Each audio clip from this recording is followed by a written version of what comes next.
Niluto kong ginataang kalabasa at saka talong. Nilagyan ko ng manok. Ayan, may manok siya, kunting manok.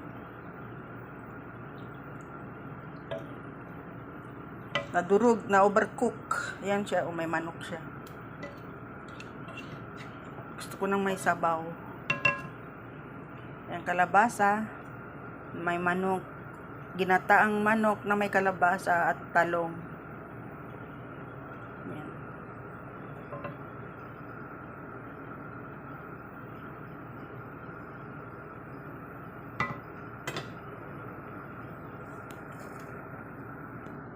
Kain tayo guys. Ayan oh.